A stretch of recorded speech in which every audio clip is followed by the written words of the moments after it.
जो लोग बोलते हैं ना कि उसका वेलोसिटी चेंज नहीं होता है, वो एग्जैक्टली चेंज नहीं होता है कि अप्रोक्सीमेटली नहीं होता है। सर बट फिर इधर मे मूव ऐसा कुछ बोल देते तो।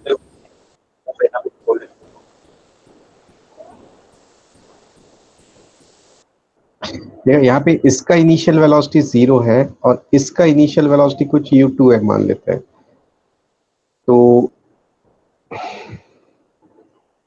हाँ इस ऊपर लिखा है ना इस पॉसिबल, इस पॉसिबल का मतलब क्या है, मतलब ऐसा हो रहा है कि ऐसा हो सकता है। अच्छा ठीक है हो सकता है। हाँ तो वही मे सब में ही है। फिर सर ये सी वाले में भी। अब हो जाएगा। हाँ ये फिर इसमें अप्रोक्सीमेटली नहीं होगा, इसका इसका वेलोसिटी अप्रोक्सीमेटली चेंज नहीं होता है। अगर एग्जैक्टली देखोगे तो कुछ तो वेलोसिटी हो सकता है क्योंकि इस पे फोर्स लगेगा, इसके पास कुछ तो वेलोसिटी आएगा, बाद इसका वेलोसिटी कुछ होगा लेकिन बहुत कम होगा, अप्रोक्सीमेटली 0 होगा, बट कुछ तो होगा, इसके पास भी वेलोसिटी हो सकता है। और ये वेलोसिटी 0 भी हो सकता है, तो सब डिपेंड करेगा कौन सा कोलिजन हो रहा है, कुछ भी हो सकता है ना यहाँ।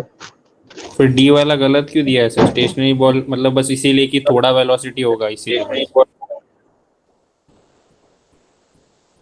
हाँ हाँ, अच्छा ये अप्रोक्सीमेटली नहीं बोला है, एग्जैक्टली बोला है, थोड़ा तो वेलोसिटी होगा ही। ठीक है। और डी वाला ऑप्शन तो ऐसे ही गलत है ना, अगर स्टेशनरी बॉल स्टेशनरी रहा और मूविंग बॉल ने अपना वेलोसिटी चेंज कर लिया, मोमेंटम कंजर्व होगा क्या? अच्छा हाँ नहीं होगा नहीं होगा। वो तो ऐसे ही अल्टीमेटली मोमेंटम कंजर्व होना चाहिए, उसके बाद कुछ भी हो सकता है। ठीक है सर। सर टेंथ का डी मतलब टेंथ का सी और डी में। 10th का डी और सी और डी,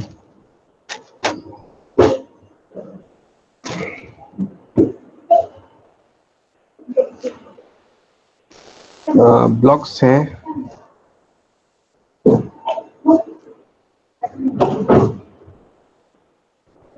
10 आइडेंटिकल ब्लॉक्स हैं, दो ब्लॉक्स के बीच में डिस्टेंस है v तो l, इस ब्लॉक को v वेलोसिटी दिया और कंप्लीट इलास्टिक कोलिजन है। सी ऑप्शन के लिए इस पूरे सिस्टम में कोई एक्सटर्नल फोर्स है क्या? नहीं। तो इस सिस्टम का सेंटर ऑफ मास का वेलोसिटी कभी भी चेंज होगा?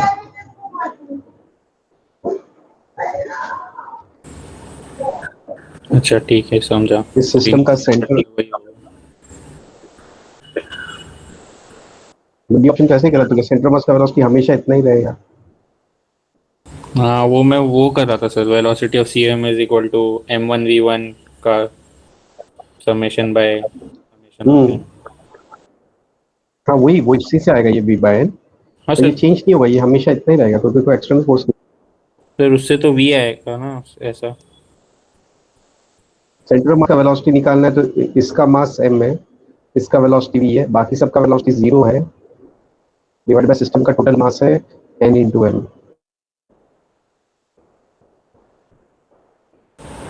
सर अगर किसी एक पॉइंट पे निकालना है जिसपे सब मूव कर रहे हैं तो उस पे mv+2mv-3mv डबल डैश ऐसा आएगा। और नहीं उसके बाद वेलोसिटी फिर v नहीं रहेगा, हाँ सर वी वेलोसिटी नहीं रहेगा हम वेलोसिटी v लोग। नहीं रहेगा, हाँ सर वी नहीं रहेगा बट हम लोग फिर उससे मोमेंटम तो v बाय n हो कंजर्व जाएगा निकाल सकते हैं ना कि mv=2mv' तो उससे तो वो v डैश। बाय n आएगा।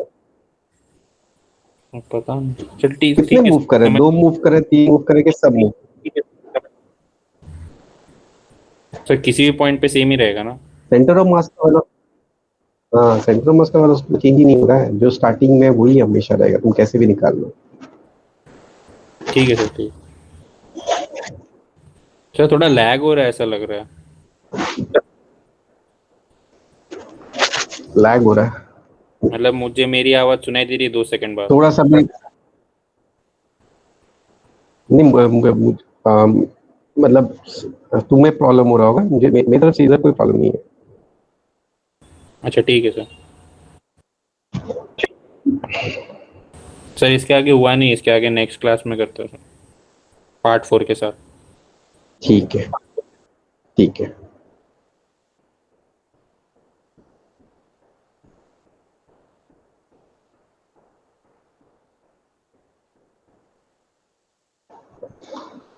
फ्लूइड मैकेनिक्स में किसी को डाउट है सेक्शन बी में?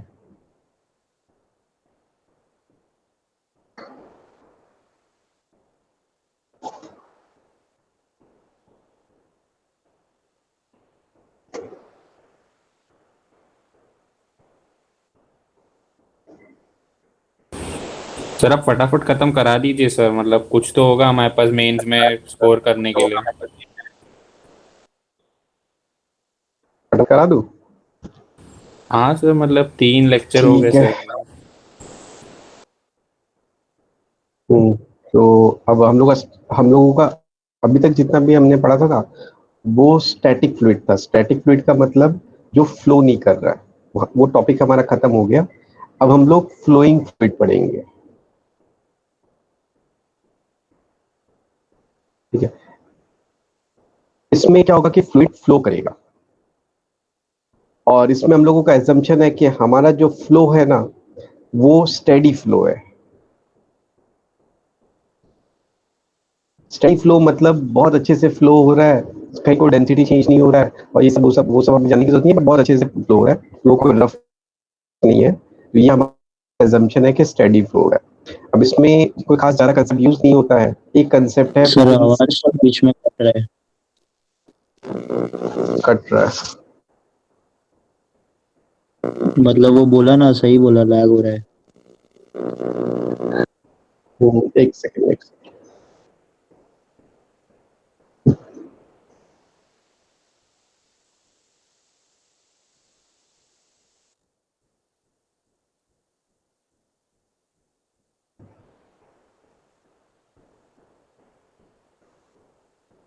हाँ, इसमें एक कंसेप्ट यूज होता है, प्रिंसिपल ऑफ कंटिन्यूटी।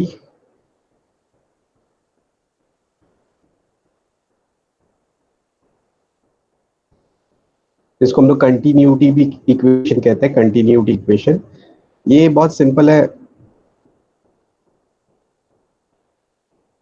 ये ऐसा है कि जैसे कि ये एक पाइप है, इस पाइप से फ्लूइड फ्लो हो रहा है, कंटिन्यूअसली फ्लो हो रहा है, और इस assumption है कि फ्लूइड कंटिन्यूअसली फ्लो हो रहा है, कहीं कोई खाली जगह नहीं है, और फ्लूइड का जो डेंसिटी है वो हर जगह सेम है। ये एक assumption है, और हर जगह फ्लूइड भरा पड़ा है और फ्लो भी हो रहा है। यहाँ पे हम लोग एक क्रॉस सेक्शन लेंगे 1, और यहाँ पे हम लोग एक और क्रॉस सेक्शन लेंगे 2। ये क्रॉस सेक्शन का एरिया मान लेते हैं कि A1 है, ये क्रॉस सेक्शन का एरिया मान लेते हैं कि A2 है। इस क्रॉस सेक्शन में जो फ्लूइड है उसका वेलोसिटी मान लेते हैं कि V1 है, और इस क्रॉस सेक्शन में जो फ्लूइड है उसका वेलोसिटी मान लेते हैं कि V2 है। अब तुम जल्दी जल्दी आंसर करो। यहाँ पे जो फ्लूइड के मॉलिक्यूल्स है वो dt टाइम में कितना डिस्टेंस आगे चला जाएगा? V1 dt। V1 dt distance आगे चला जाएगा, मतलब यहाँ के मॉलिक्यूल यहाँ पहुंच जाएंगे और ये डिस्टेंस V1 dt होगा। या फिर ऐसे भी बोल सकते हैं, यहाँ पे dt टाइम में पीछे से कितना डिस्टेंस ऑफ फ्लूइड आके आ जाएगा। dt टाइम के दौरान पीछे से कितना फ्लूइड यहाँ पे पहुंच जाएगा, V1 dt। तो कितना वॉल्यूम ऑफ फ्लूइड यहाँ पे पहुंचेगा? V1 dt into A1। A1 A1 V1 dt। तो dt टाइम के दौरान इस क्रॉस सेक्शन को कितने वॉल्यूम ऑफ फ्लूइड क्रॉस करेगा? dt टाइम के दौरान इस क्रॉस सेक्शन को कितने वॉल्यूम ऑफ फ्लूइड क्रॉस करेगा? यही A1 V1 dt। A1 similarly वैसे सिमिलरली यहाँ पे करेंगे, dt टाइम के दौरान यहाँ पे कितना वॉल्यूम ऑफ फ्लूइड क्रॉस करेगा?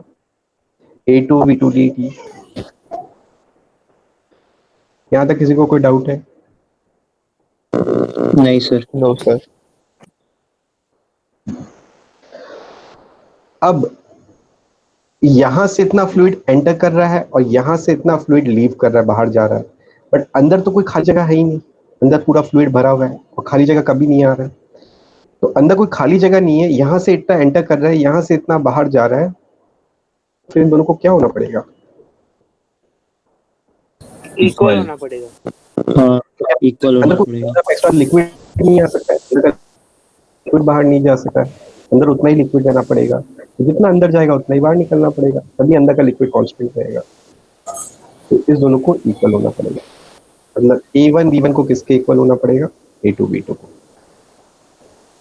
तो इसको कहते हैं continuity equation.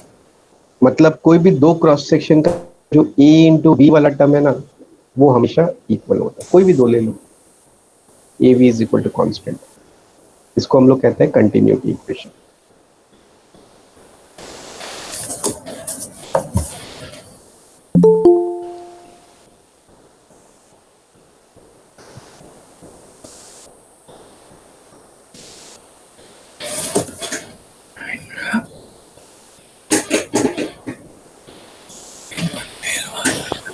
Sir steady flow से क्या मतलब रहता है? स्टेडी फ्लो का फिर वही है कि फिर टाइम जाएगा, इसलिए मैंने स्टेडी फ्लो के बारे में ज़्यादा बताया नहीं, क्योंकि वो इम्पोर्टेंट नहीं है। स्टेडी फ्लो का मतलब होता है कि लिक्विड बहुत अच्छे से फ्लो हो रहा है। मतलब ऐसे सिंपल वे में समझोगे ना, तो जब रेनी सीजन नहीं होता ना,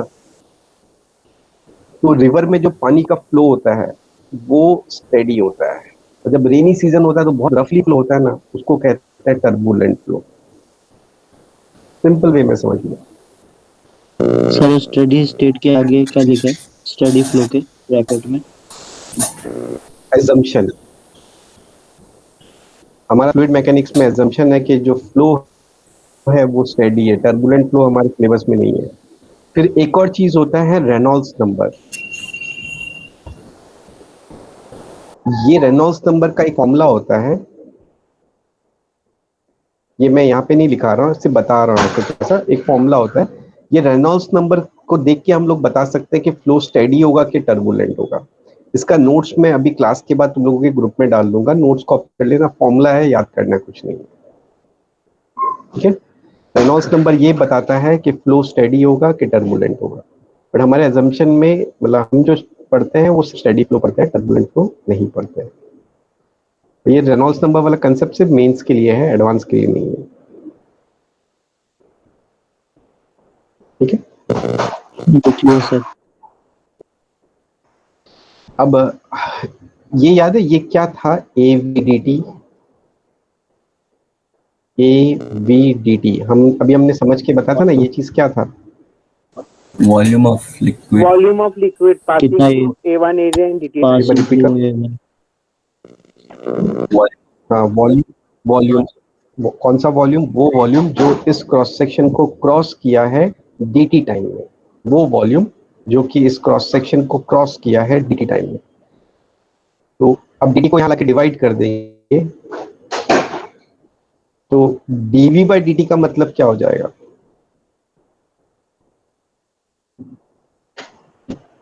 rate of flow of volume. हाँ, rate of flow of volume, और जो कि कितना होता है? A into V. तो ये A इंटू वी वाला जो टर्म ना, ये बेसिकली क्या है? Rate of flow of volume.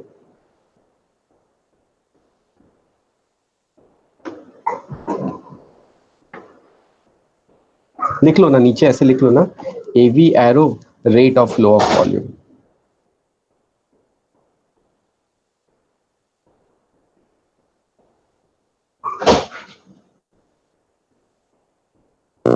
हो गया। और AVDT वॉल्यूम था, इस वॉल्यूम को अगर मैं डेंसिटी से मल्टीप्लाई कर दूंगा तो अब ये चीज क्या बन जाएगा? एवी को क्या बोला sir? Rate of flow. Mass, mass बन जाएगा। Rate of flow of volume. Okay sir. और rate of flow of volume जो है ना, उसके ब्रैकेट में लिख लो रेट ऑफ फ्लो, इसको शॉर्ट में रेट ऑफ फ्लो भी बोलते हैं। इसका यूनिट भी लिख लो, वॉल्यूम का रेट ऑफ फ्लो है तो इसका यूनिट क्या हो जाएगा? मीटर क्यूब पर सेकेंड। इसको शॉर्ट में रेट ऑफ फ्लो भी बोलते हैं। अब ये वॉल्यूम था, वॉल्यूम को डेंसिटी से मल्टीप्लाई करेंगे तो मास आ जाएगा, तो ये dm बन जाएगा, dm फिर dt को डिवाइड कर देंगे तो रो AV। तो रो AV क्या होता है? Rate of flow of mass. Rate of flow mass, इसका यूनिट क्या हो जाएगा केजी पर सेकेंड, लेकिन मास का रेट ऑफ फ्लो है। ये दोनों चीज याद रखना, एवी है rate of flow of volume और रो एवी है रेट ऑफ फ्लो ऑफ मास। सिर्फ रेट ऑफ फ्लो बोलते तो वो वॉल्यूम का ही होता है।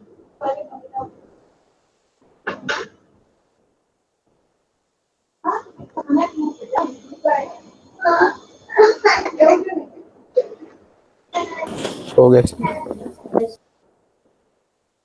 हो गया, तो बस कंटिन्यू टू इक्वेशन याद रखना कि जब भी पाइप से फ्लूइड फ्लो होता है ना, तो अगर मुझे कंटिन्यूटी लगाना है तो मैं क्या कर सकता हूँ, किसी भी दो क्रॉस सेक्शन का ईवी वाला टर्म को इक्वल कर सकता हूँ। ये याद रखना, इसको कहते हैं कंटिन्यूटी। सिर्फ दो ही कंसेप्ट होता है फ्लूइड फ्लूइड में, एक कंटिन्यूटी हो गया, दूसरा है बर्नौली। अब हम लोग पढ़ेंगे एनर्जी ऑफ फ्लूइड। हाँ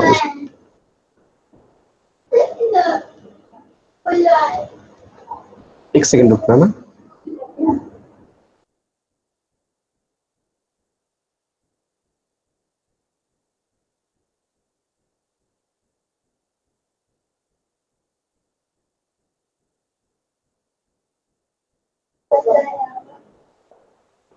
energy of fluid,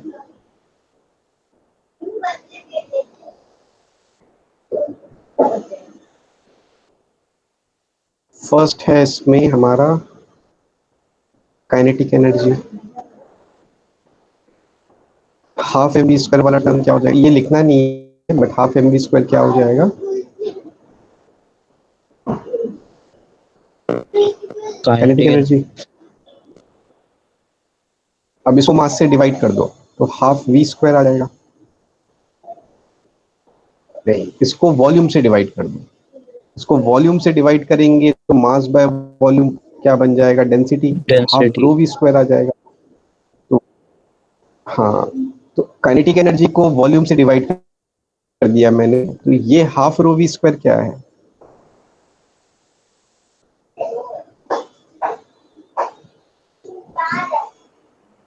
thrust force. Kinetic energy half M V square, उसको वॉल्यूम से divide, kinetic energy half M V square है, उसको मैंने वॉल्यूम से डिवाइड कर दिया, मेरा ये वाला टर्म आ गया। एनर्जी ये पूरा टर्म क्या है, सिंपल है ना, kinetic energy per unit volume. ये लिख लो, kinetic energy per unit volume.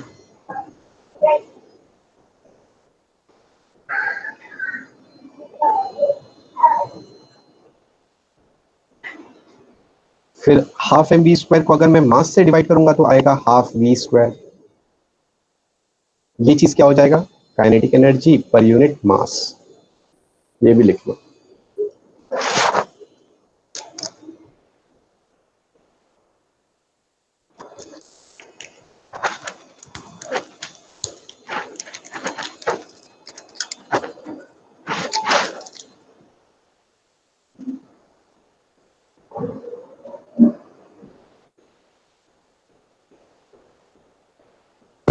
लिख लिया क्या,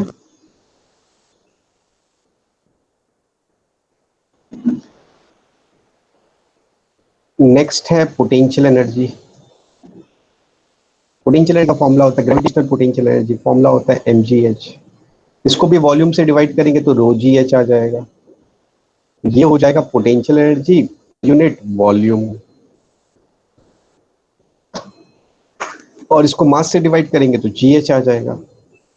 तो ये आ जाएगा potential energy per unit mass. ये भी लिख लो।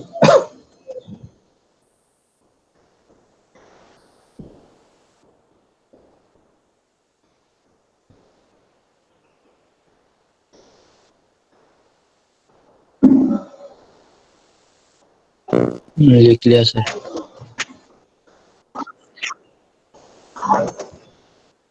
नेक्स्ट एक और एनर्जी होता है,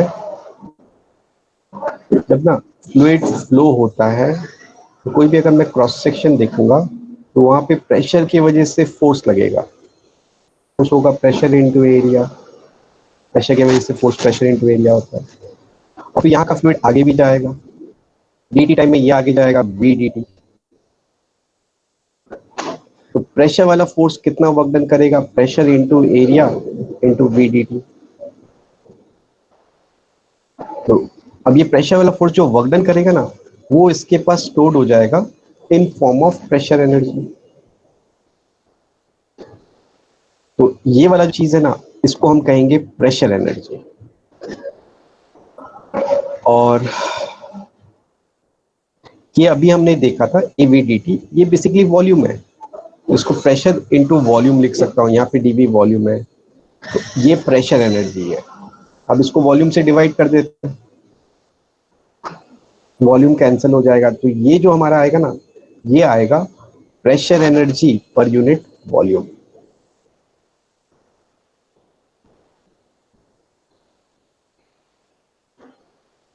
तो P हमारा है pressure energy per unit volume. P अब हमारे लिए यहाँ पे प्रेशर नहीं है, ये हमारे लिए प्रेशर एनर्जी है पर यूनिट वॉल्यूम। मैं एक बार रिपीट कर रहा हूँ, कोई भी क्रॉस सेक्शन देखेंगे तो वहां पे प्रेशर की वजह से फोर्स लगेगा, प्रेशर इनटू एरिया, और फिर वहां का क्रॉस सेक्शन का लिक्विड डिस्प्लेस भी होगा v इंटू डी टी। तो प्रेशर वाला फोर्स वर्क डन करेगा।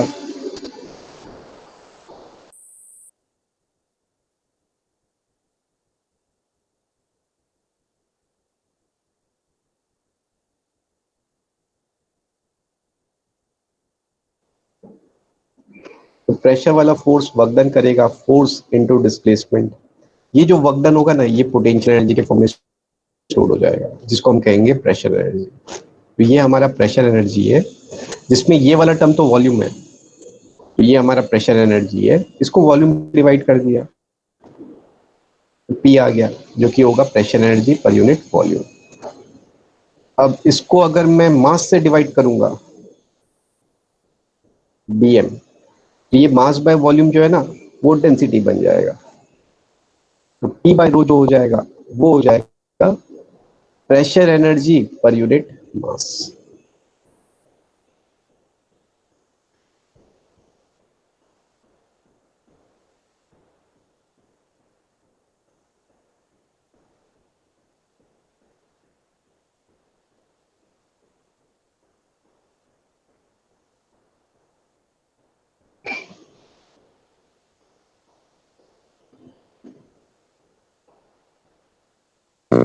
कोई डाउट है? नहीं सर।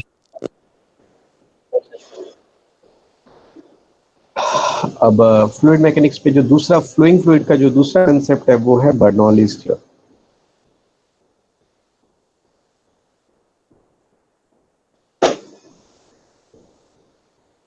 जिसको हम लोग शॉर्ट में एनर्जी कंजर्वेशन भी कहते हैं।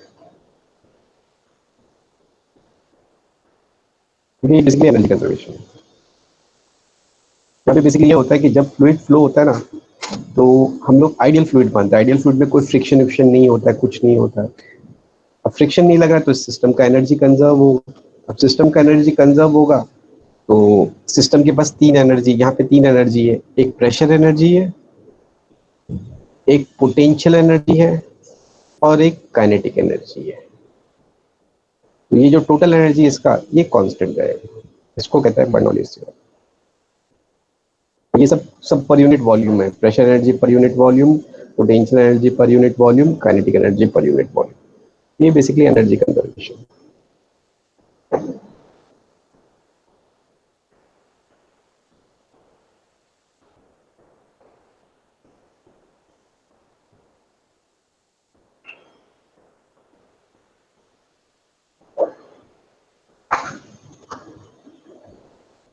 अब कांस्टेंट गैस का मतलब कोई भी दो क्रॉस सेक्शन का ये वाला टर्म सेम रहेगा।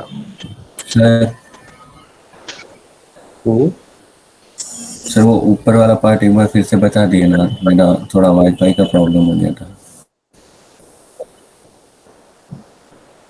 कौन सा वाला पार्ट? ये जो अभी बर्नौली थ्योरम बताया है, इसके पहला? नहीं यही। देखो बर्नौली थ्योरम, हाँ बर्नौली थ्योरम कुछ नया चीज नहीं है, ये basically energy conservation. Fluid flow करता है ना, तो हम लोग आइडियल फ्लूइड मानते हैं, तो हम फ्रिक्शन कुछ नहीं लगता, ये हम लोग एज्यूम करते हैं। तो अब फ्रिक्शन नहीं लग रहा है तो सिस्टम का एनर्जी का ये फ्लूइड का एनर्जी कंजर्व रहेगा। तो Bernoulli theorem basically energy conservation है। तो फ्लूइड का एनर्जी कंजर्व रहेगा। फ्लूइड के पास तीन एनर्जी है, एक प्रेशर एनर्जी, एक पोटेंशियल एनर्जी और एक काइनेटिक एनर्जी। तो उसका जो टोटल एनर्जी है वो कांस्टेंट रहेगा, कभी चेंज नहीं होगा। तो ये Bernoulli theorem basically energy conservation है। और टोटल एनर्जी कांस्टेंट रहेगा, इसका मतलब कोई भी दो क्रॉस सेक्शन का ये जो टोटल एनर्जी वाला टर्म है ये सेम होगा।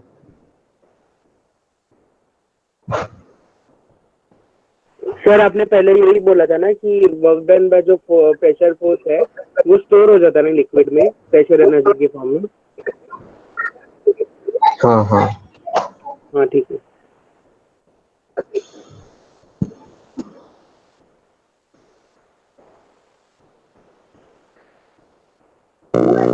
ये क्लियर सर।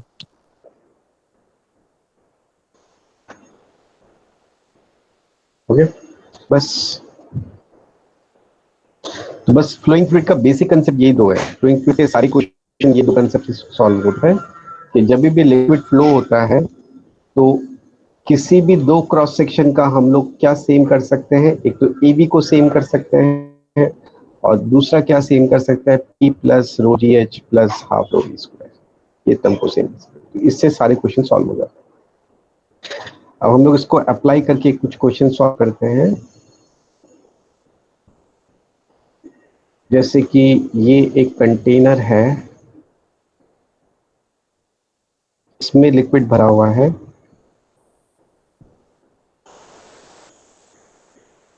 एच हाइट है।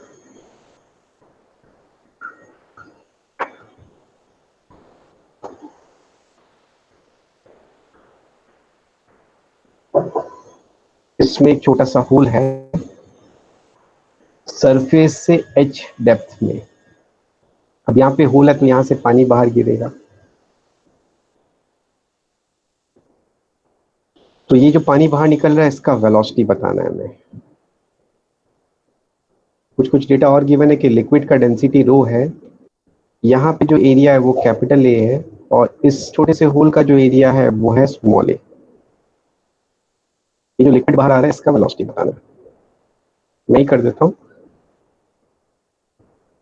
यहाँ पे क्या होगा कि लिक्विड ऐसे फ्लो करके बाहर आएगा और बाहर ऐसे गिर जाएगा। तो लिक्विड फ्लो हो रहा है।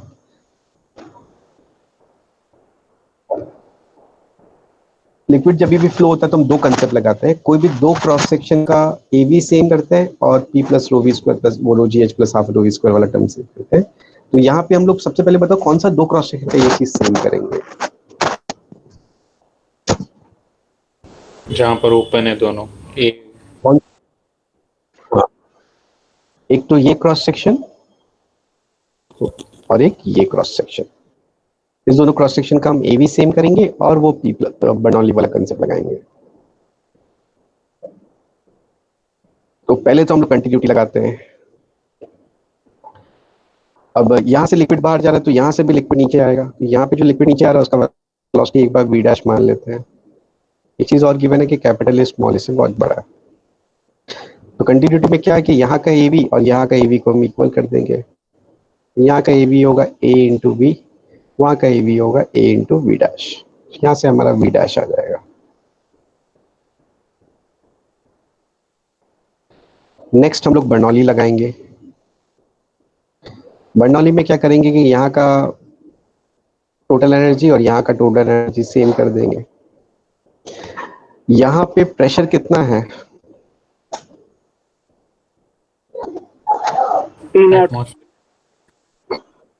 Atmospheric pressure.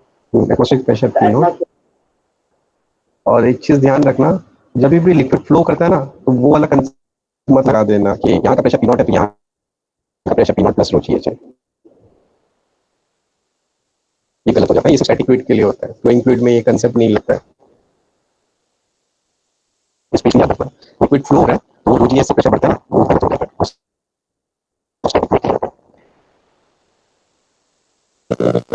सर आवाज फट रही है।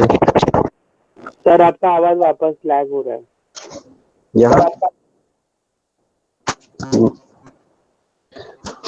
यहाँ पे लिक्विड का प्रेशर कितना होगा? पी नॉट ही होगा। टू नॉट ही होगा। पी नॉट ही होगा। पी नॉट क्या होगा? क्योंकि जस्ट बार एटमॉस्फेयर है तो just bar pressure P not ही है। अब यहाँ से थोड़ा सा अंदर चले जाओगे तो प्रेशर में कोई खास वेरिएशन नहीं आएगा, तो अंदर का प्रेशर भी अप्रोक्सीमेटली कितना रहेगा? पी नॉट ही रहेगा। तो यहाँ का भी प्रेशर अप्रोक्सीमेटली पी नॉट ही रहेगा। अब वो जो रो जी एच वाला टर्म है ना, वो gravitational potential energy. Gravitational potential energy लिखने के लिए हमें रेफरेंस पॉइंट मानना पड़ता है। तो हम लोग क्या करेंगे, इस होल को ही रेफरेंस मान लेंगे, मतलब यहाँ का पोटेंशियल एनर्जी 0 मान लेंगे, मतलब हाइट यहीं से देखेंगे। तो जब मैं यहाँ का वो बर्नौली वाला टर्म लिखूंगा तो प्रेशर वाला टर्म पी नॉट है, रो जी एच वाला टर्म रो जी एच है, और हाफ रो वी स्क्वायर वाला टर्म हाफ रो, वहां ऊपर का वेलोसिटी है वी डैश का,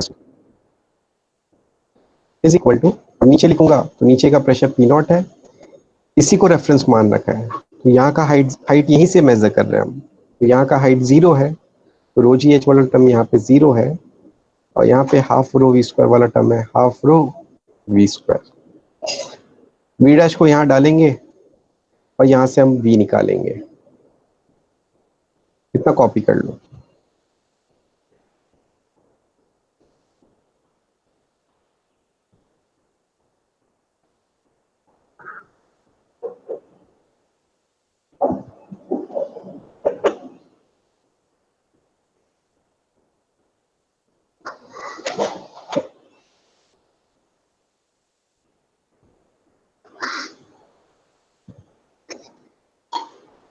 ये भी निकालने से मोस्ट प्रोबेबली ये आंसर आएगा, चेक कर लेना एक बार।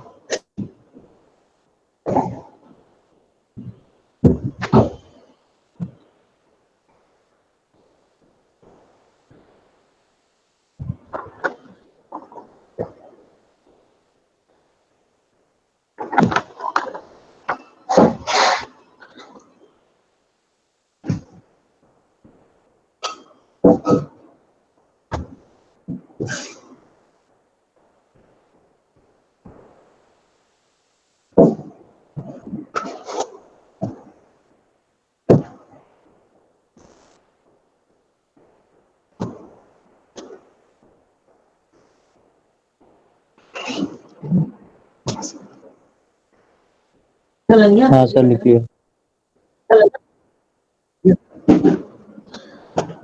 अब यहाँ पे एक अप्रोक्सीमेशन भी है कि कैपिटल ए बहुत बड़ा है स्मॉल ए से, तो अब स्मॉल ए अगर बहुत छोटा है कैपिटल ए से तो फिर ये वाला टर्म नेग्लेक्ट हो जाएगा। तो v हमारा अप्रोक्सीमेटली कितना आ जाएगा?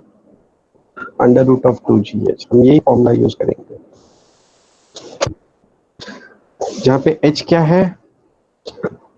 डेप्थ फ्रॉम, ऊपर का सरफेस को कैसे लिख देता हूँ, ऊपर के सरफेस से डेप्थ है, फ्री सरफेस कहते हैं इसको।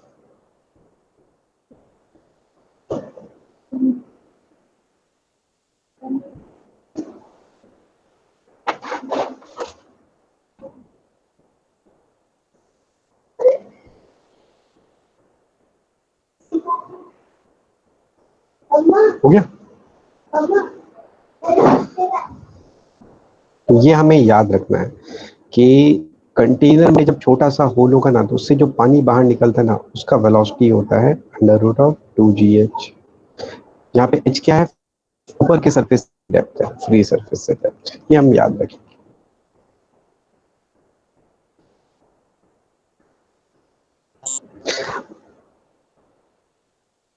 अब ये बाहर निकल के जो ऐसे गिरेगा ना, ये वाला मोशन कैसा होगा? पैराबोलिक। प्रोजेक्टाइल। प्रोजेक्टाइल होगा। और नॉर्मल प्रोजेक्टाइल है, जैसे नॉर्मल है हमारा, जिसमें ये कितना हाइट नीचे गिर रहा है? h minus h। तो प्रोजेक्टाइल का रेंज निकालना आता है, मैं वो नहीं सिखाऊंगा। ये जब हम रेंज निकालेंगे ना, तो ये रेंज आ जाएगा vx जो कि 2gh है इनटू टाइम, जो कि under root of 2h by g है। ये रेंज हमारा आ जाएगा 2h h माइनस h।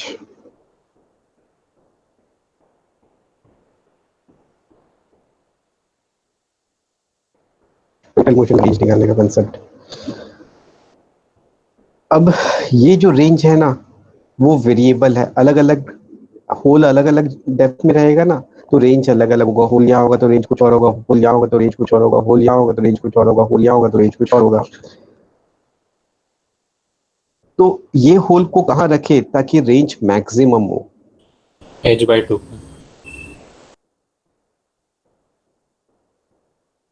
हाँ, ये चीज मैक्सिमम मिनिमा करना आता ही है। मैक्सिमम मिनिमा डिफरेंशिएट करके जीरो करके देख लेना, या फिर ऐसे देख लो कि ये x है और ये y है। x प्लस वाई का वैल्यू हमारा आ रहा है h, और हमें x इंटू वाई को मैक्स करना है। एक कंसेप्ट होता है ना कि दो वेरिएबल का सम कांस्टेंट है तो उसका प्रोडक्ट मैक्सिमम कब होगा? जब x और y इक्वल होंगे, मतलब ये दोनों टर्म इक्वल होंगे। अब ये दोनों टर्म को इक्वल कर देंगे, h is equal to h minus h, तो यहाँ से h आ जाएगा h/2।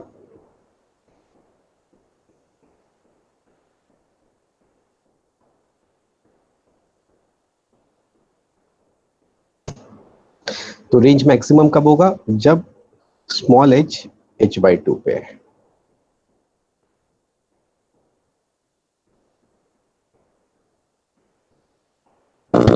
सर ये वाला वापस बताइए ना, एक्स वाई वाला, वो वाला नहीं समझा। ये मैथ्स में हम लोग करते हैं ना बहुत बार कि दो नहीं, नंबर है, हाँ इसको वो मैंने सब। x मान लिया, इसको y मान। अच्छा, उसको एक्स मान हाँ, लिया। अच्छा ठीक है सर, समझा। इसको मैंने x मान लिया, इसको y मान लिया। x प्लस वाई कॉन्स्टेंट है और x इंटू वाई को मुझे मैक्स करना है। वो तब होता है जब दोनों इक्वल होते हैं, तो h/2 हो जाएगा। तो देखो x का वैल्यू h/2 आ गया, या फिर डिफरेंशिएट करके जीरो कर लो। रेंज मैक्सिमम तब होता है जब होल फ्री सरफेस और नीचे का सरफेस जहां पे पानी जाके गिरता है उसके एग्जैक्टली बीच में होता है।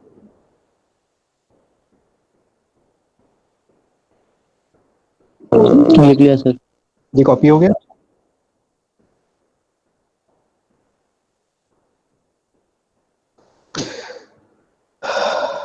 अब इसका वेलोसिटी अगर आ गया तो v डैश भी आ जाएगा, कंटिन्यूटी लगाएंगे तो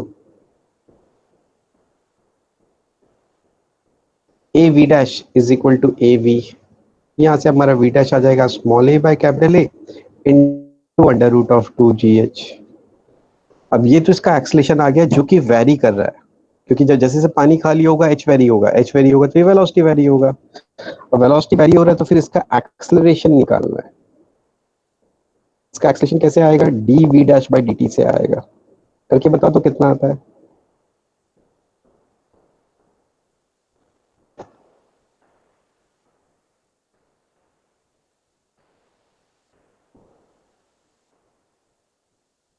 डिफरेंशिएट करके बताओ।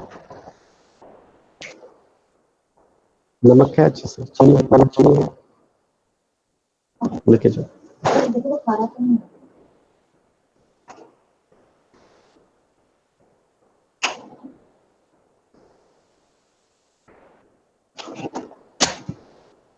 अब मैं बता देता हूँ।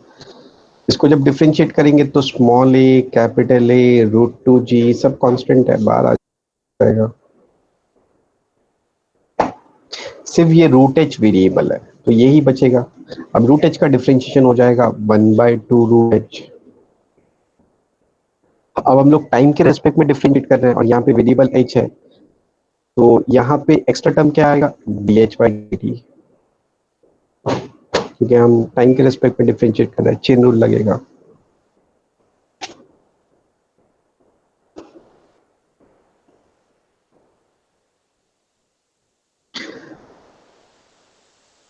dh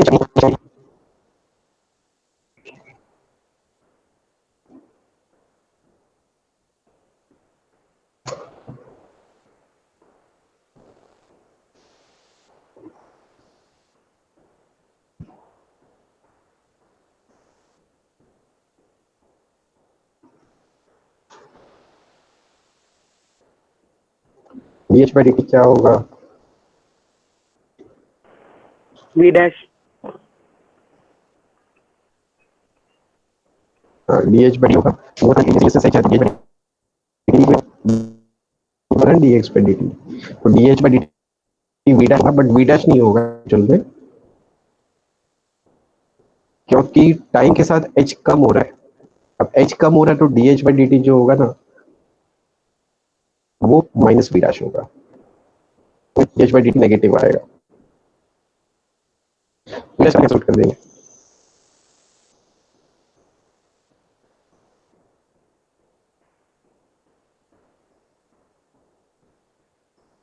वी डैश का वैल्यू को वापस सब्स्टिट्यूट कर देंगे।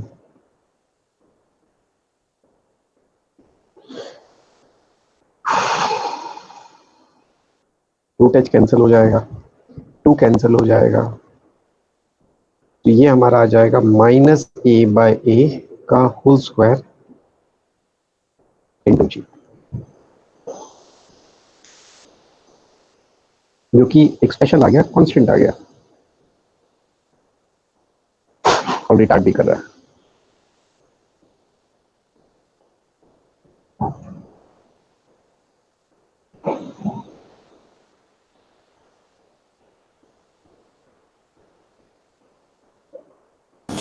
सर वो D H by D T को माइनस वी डैश ले वाला पार्ट फिर से समझाइए ना। माइनस वाला पार्ट बताना है क्या? हाँ सर। माइनस वाला, हाँ, वी डैश का वैल्यू पॉजिटिव है कि नेगेटिव है?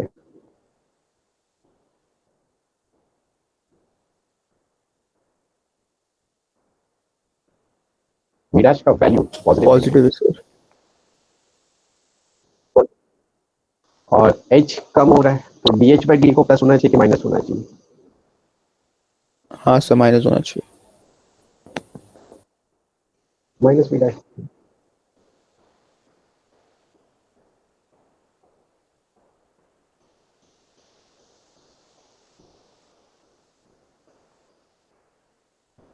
और किसी को कोई डाउट है? कॉपी हो गया?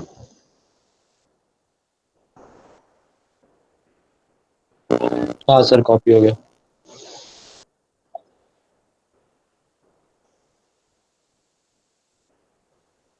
तो ये सब जितना भी मैंने क्वेश्चन करा है, ये सब चीज़ें हमें याद रखना है कि जब भी कंटेनर होता है इसमें जो लिक्विड होता है और होल होता है एच डेप्थ में,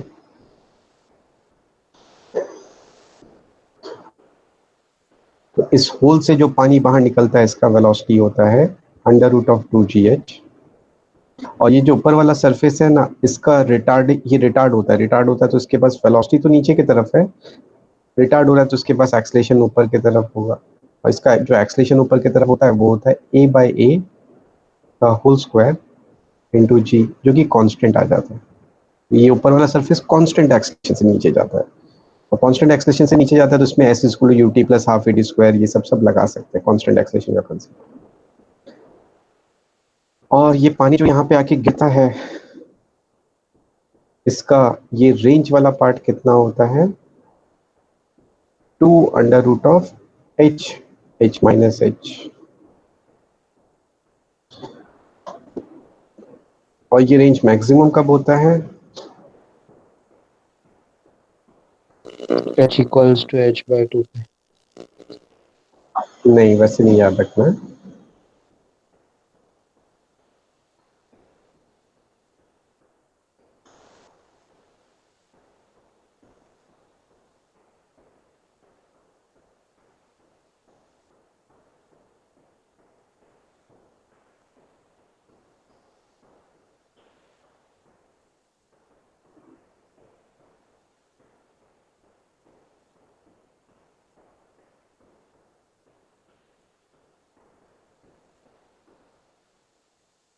होल मैक्सिमम तब होता है जब ये जो रेंज मैक्सिमम तब होता है जब ये होल ना ऊपर का फ्री सरफेस और नीचे जिस सरफेस में लिक्विड गिर रहा है उस सरफेस, इस दोनों के एग्जैक्टली बीच में होता है, ऐसे याद रखना।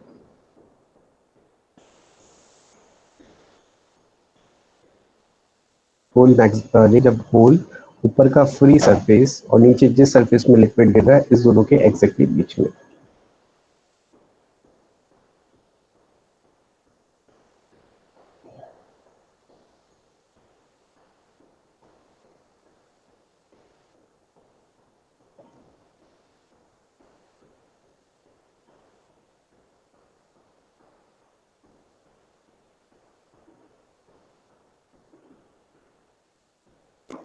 हाँ सर, लिख लिया। मतलब जैसे कि ये कंटेनर है, ये एक टेबल के ऊपर रखा हुआ है, टेबल का हाइट h है, इसमें पानी भरा हुआ है, पानी भी h हाइट पे भरा हुआ है।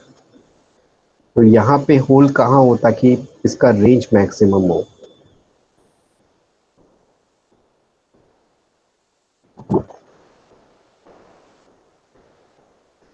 होल को कहाँ पे करें ताकि इसका रेंज मैक्सिमम हो?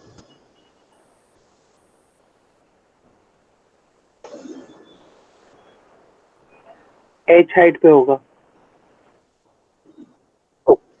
मतलब उससे पहले वाले के एकदम बॉटम में, तभी मैक्सिमम रेंज है। हाँ हाँ, यहाँ पे हो। तभी हाँ, रेंज को मैक्सिमम होने के लिए होल को ऊपर का फ्री सरफेस और नीचे जहाँ पे पानी गिरा उसके एक्जेक्टली बीच में होना चाहिए, तो रेंज मैक्सिमम होता है।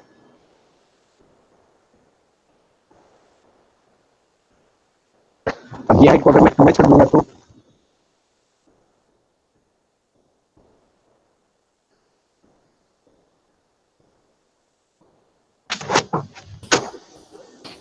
अब भी सेम रहेगा। अब जो मिड पॉइंट आएगा ना वो यहाँ कहीं आ जाएगा, और यहाँ तो होल हो नहीं सकता, तो इसके सबसे पास में जो पॉसिबल है वो वाला ही लेंगे हम, जो कि यही है। तो भी यही आंसर होगा।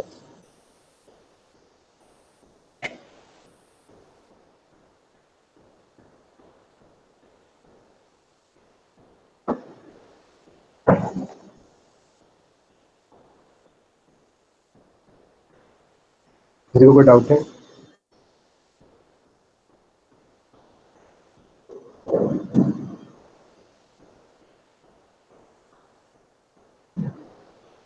हो गया सर। Next question.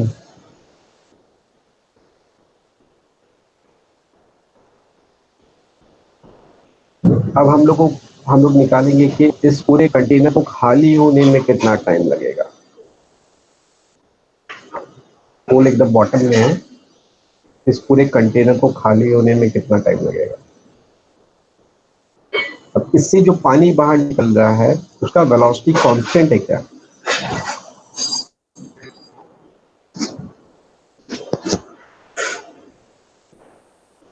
नहीं सर, कांस्टेंट नहीं है। इससे हाँ, वेरी कर रहा है, क्योंकि पानी जब बाहर निकलेगा तो लिक्विड का लेवल चेंज होगा, ये वेलोसिटी भी चेंज होगा। ये वेलोसिटी वेरी कर रहा है। इसका इनिशियल वेलोसिटी कितना है? √2gh। और ये जो सरफेस नीचे आ रहा है इसका इनिशियल वेलोसिटी 0 है क्या? हाँ नहीं, कंटिन्यूटी लगाएंगे ना, यहाँ का ए बी और यहाँ का ए बी को इक्वल करेंगे। इसका इनिशियल वेलोसिटी 0 नहीं है तो उसका भी इनिशियल वेलोसिटी 0 नहीं है। तो इसके पास इनिशियल वेलोसिटी है और कंटिन्यूटी से आएगा, small a by capital A √2gh। और इसका एक्सलेशन ऊपर की तरफ है, small a by capital A का होल स्क्वायर इनटू g। अब ये कांस्टेंट एक्सलेशन से नीचे आ रहा है, तो पूरा जब खाली होगा तो ये पूरा नीचे आ जाएगा। तो खाली होने का टाइम डायरेक्टली निकाल सकते हैं, s is equal to U T plus half V D square से। या फिर एक अच्छा फॉर्मूला यूज कर सकते हैं, s is equal to U plus V by 2 into T से। जब ये सरफेस पूरा नीचे पहुंच जाएगा ना उस समय इसका वेलोसिटी कितना होगा? 0। 0 हो जाएगा। हाँ, इससे करेंगे तो और हाँ, तो यहाँ से टाइम निकाल के देखो कितना आ रहा है।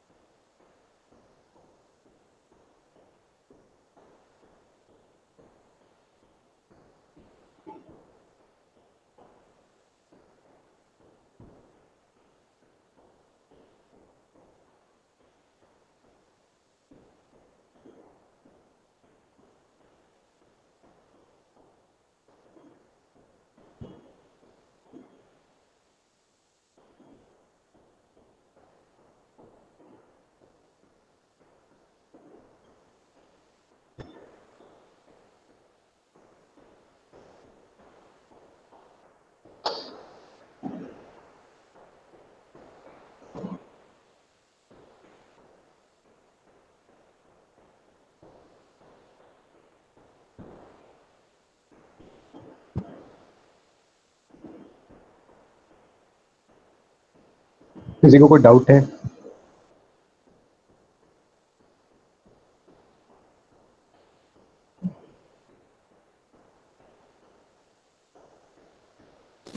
No sir.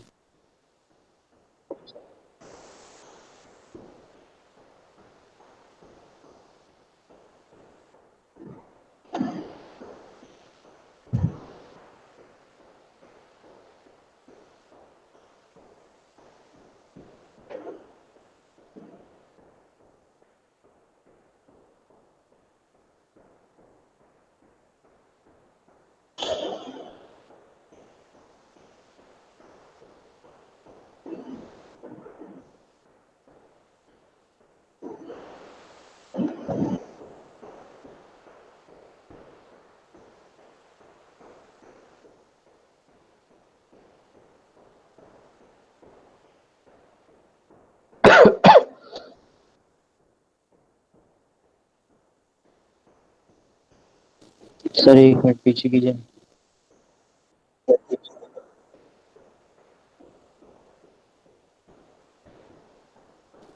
हाँ सर हो गया।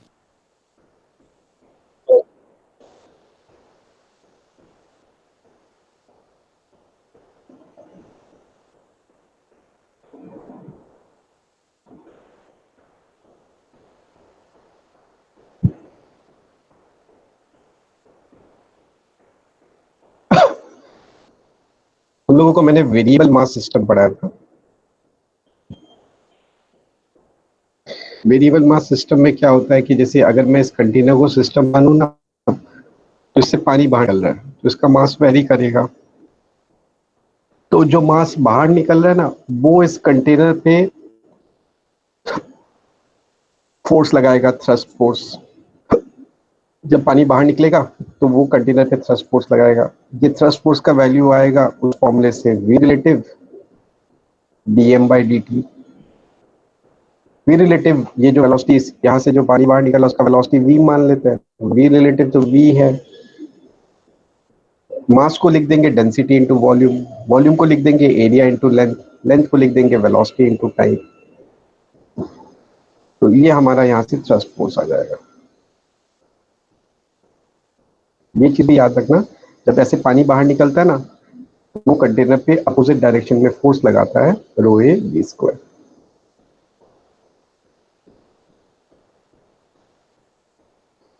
सर पानी कंटेनर पे लगाता है अपोजिट में? हाँ, वो कंटेनर पे नहीं लगा रहा है। एक्चुअल में क्या होगा कि जो पानी बाहर निकल रहा है वो अंदर वाले पानी पे लगा रहा है, हाँ सर। बट बेसिकली पूरा कंटेनर को हम सिस्टम मान रहे हैं तो वो कंटेनर पे लग रहा है। अच्छा ठीक है।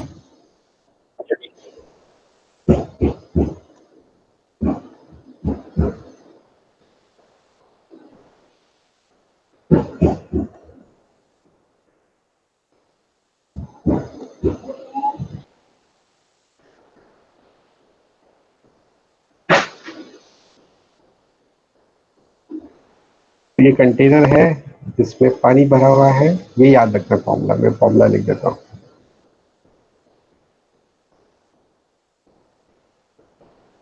अगर पानी v वेलोसिटी से बाहर निकल रहा है तो वो कंटेनर में फोर्स लगाएगा इस डायरेक्शन में, रो ए वी स्क्वायर। ये फॉर्मूला है, हमें याद रखना है।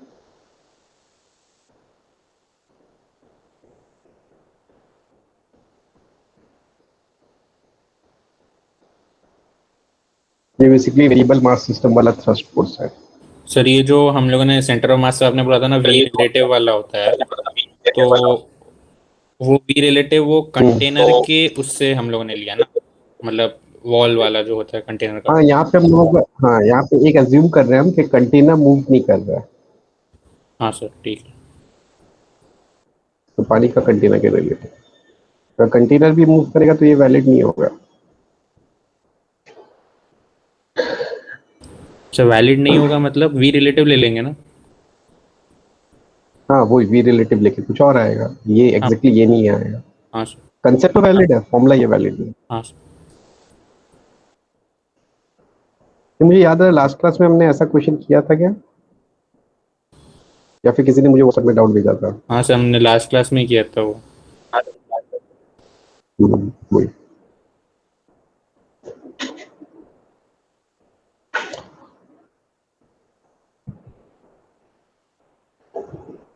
बस फ्लूइड मैकेनिक्स का फ्लोइंग फ्लूइड में इतना ही कंसेप्ट है। अब मैं क्या कर रहा हूँ, और क्वेश्चंस कराऊं कि नेक्स्ट चैप्टर पढ़ाऊं? सर वो बाकी जो चीजें है वो हाँ sir, velocity of E efflux flux velocity और और वो सब इसी में आता है ना। वेंटूरीमीटर और फिर प्रेशर गेज वो सब। देखो, वेलोसिटी ऑफ इफ्लक्स इसी को कहते हैं। हाँ सर, मतलब बाकी इसके अलावा भी चीजें ये हैं। जो वेंटूरीमीटर है ना सर वो, और वेंचुरीमीटर में, उसके क्वेश्चन होते हैं। वेंचुरीमीटर मैं बता देता हूँ, लेकिन उसमें कुछ नया नहीं है, उसमें ये एप्लीकेशन है। अगर ये कंसेप्ट तुमको आता है अच्छे से तो वेंचुरीमीटर के क्वेश्चंस हो जाएंगे, फिर भी मैं तो बता मतलब देता हूँ। हाँ सर, तो इसके अलावा बाकी कुछ है नहीं ना ऐसे नया। नया ऐसा कुछ नहीं है, बस जब फ्लूइड फ्लो होता है ना तो दो ही कंसेप्ट लगता है, एवी कांस्टेंट होता है और वो बर्नौली लगता है। इससे सारे क्वेश्चन सॉल्व हो जाते हैं। सर नया चैप्टर। कुछ स्टैंडर्ड रिजल्ट मैं वेंचुरीमीटर बता देता हूँ एक बार। हाँ सर, उसके बाद।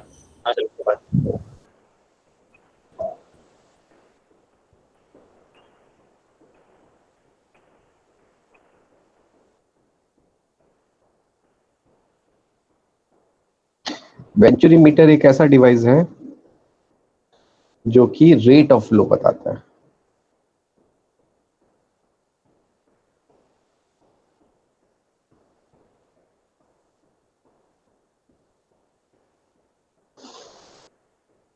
जैसे कि ये पाइप है, इसमें लिक्विड फ्लो हो रहा है, हमें निकालना है कि किस रेट से फ्लो हो रहा है। ये तो पाइप है, इस पाइप पे ना हम लोग यहाँ पे कुछ लगा देते हैं, होल करके एक और पाइप लगा देते हैं, इसको तो ऊपर ऊपर तक कर देते हैं। यहाँ पे भी होल करके एक और पाइप लगा देते हैं, इसको भी ऊपर तक कर देते हैं। मतलब बेसिकली एक पाइप लगाया, ये जो लगाया ना इसको वेंचुरीमीटर कहते हैं। ये फ्लूइड का रेट ऑफ फ्लो बताता है। अब क्या होगा कि यहाँ पे फ्लूइड फ्लो हो रहा है ऐसे, अब जब भी फ्लूइड फ्लो होता है तो उसका ए भी कॉन्स्टेंट रहता है, और P plus rho G H plus half rho V square भी कांस्टेंट रहता है। अब ये क्रॉस सेक्शन देखो, इसका एरिया कम है, अब इसका एरिया कम है तो इसका वेलोसिटी क्या होगा,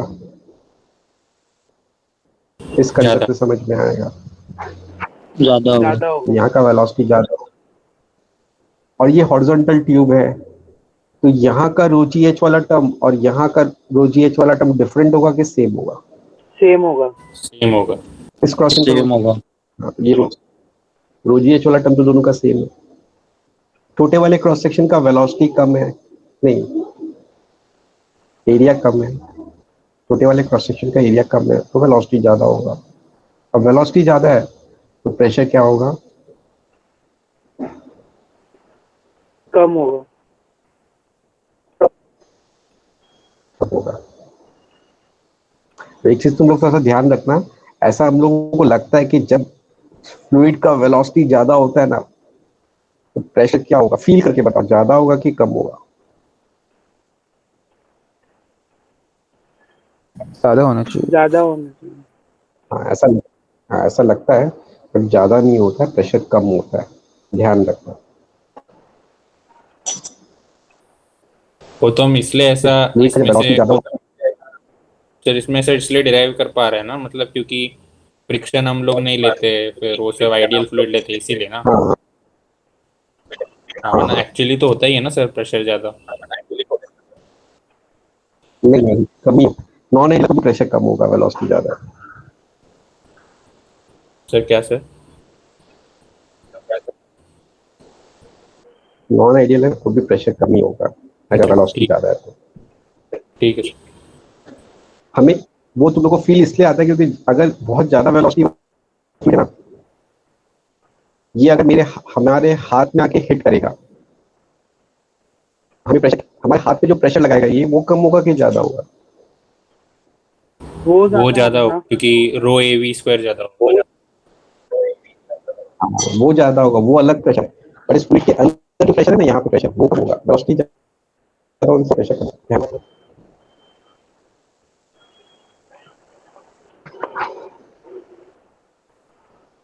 तो यहाँ का प्रेशर कम होगा।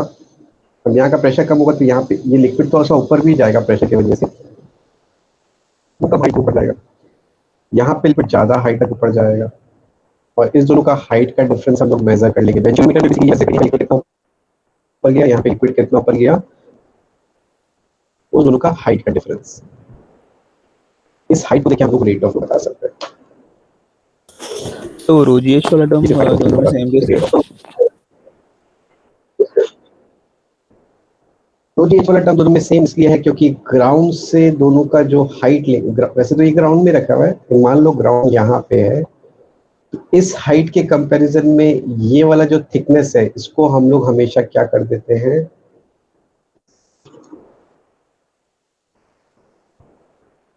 नेग्लेक्ट कर देते हैं।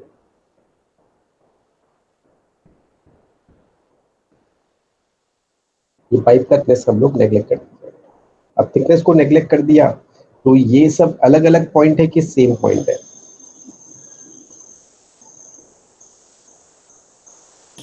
सेम पॉइंट हो गया।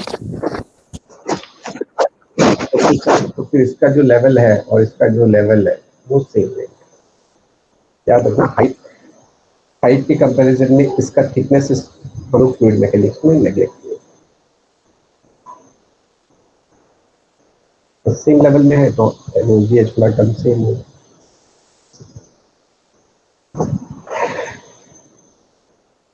और इसका एरिया A1 मान लेते हैं, इसका एरिया A2 मान लेते हैं, यहाँ पे फ्लूइड का वेलोसिटी V1 मान लेते हैं, यहाँ पे फ्लूइड का वेलोसिटी V2 मान लेते हैं, यहाँ पे फ्लूइड का प्रेशर P1, यहाँ पे फ्लूइड का प्रेशर P2 और फ्लूइड का डेंसिटी रो। तो कंटिन्यूटी लगाएंगे तो A1 A2 V2, बारनौली लगाएंगे तो जीएच वाला टर्म तो दोनों का सेम है, कैंसिल हो जाएगा।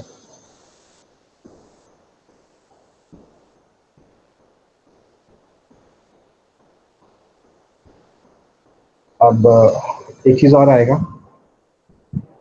यहाँ से, देखो ये वाला ना अलग अलग पॉइंट नहीं है, एक ही पॉइंट है, तो इसका थिकनेस नेग्लेक्टेड है।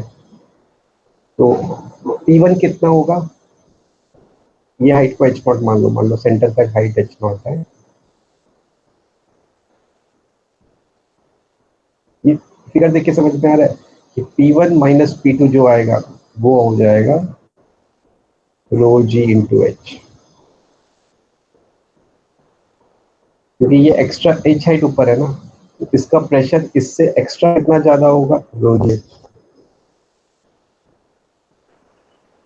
सर ये जो हम लोग ने लिखा है वो तो सिर्फ स्टार्टिंग से वैलिड है ना, यहाँ पे तो लिक्विड मूव हो रहा है ना। हाँ सही बोला, हाँ ये भी सही बोला, बट ये वाला लिक्विड मूव हो रहा है क्या? नहीं लिक्विड, हाँ तो फिर वहां पे तो लगा सकते हैं।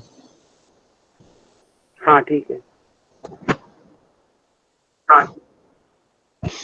तो यहाँ से एक और कंसेप्ट आएगा P1 minus P2 is rho G H. अब ये तीनों इक्वेशन को साइमल्टेनियसली सॉल्व करेंगे तो हमारा रेट ऑफ फ्लो आ जाएगा। मैं सॉल्व करके नहीं बताऊंगा,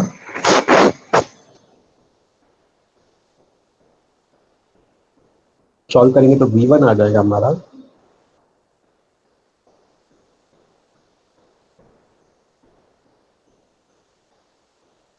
फिर इसके बाद हमारा आ जाएगा रेट ऑफ फ्लो जो कि हो जाएगा A1 V1।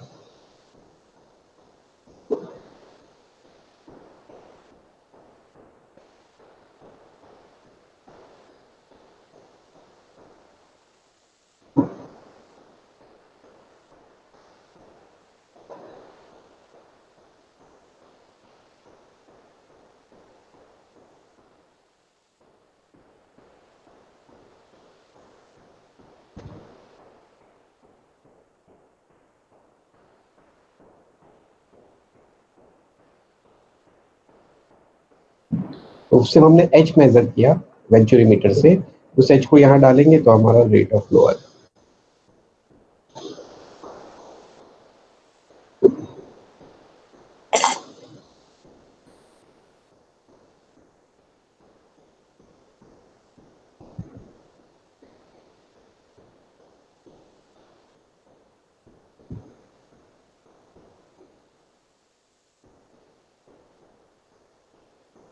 आप लोगों का नेक्स्ट वीक लेक्चर नहीं लगेगा ना? पता नहीं पता नहीं सर। सर ज्यादा करके लगेगा। सबका अलग अलग डेट होगा ना, कब से कब तक है? मीन्स 24 से 23rd से 26 तक है। सर 23rd तो बी आर्क का होता है ना। सर हम लोग का तो मोस्टली सबका 25th और 26th को है। ओके, 24 किसको रहेगा? 24 को नहीं होती है, तो फिर तो मोस्ट प्रोबेबली लगेगा।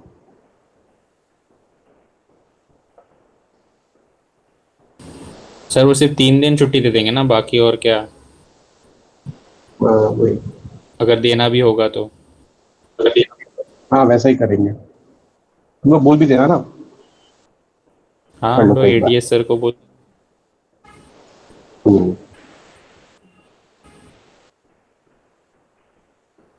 चेतन सर का क्या क्या हो गया? इलेक्ट्रो पे ही है सर। क्या पढ़ इलेक्ट्रो में? पोटेंशियल। ओके, गॉस लॉ ये सब नहीं हुआ क्या? गॉस लॉ पहले हो करा गया है। ना सर? वो हो गया। ओके, फिर तो हो गया ना, इलेक्ट्रॉन मोस्ट हो गया। हाँ बहुत बड़ा डाइपोल बचा है। चैप्टर। हाँ,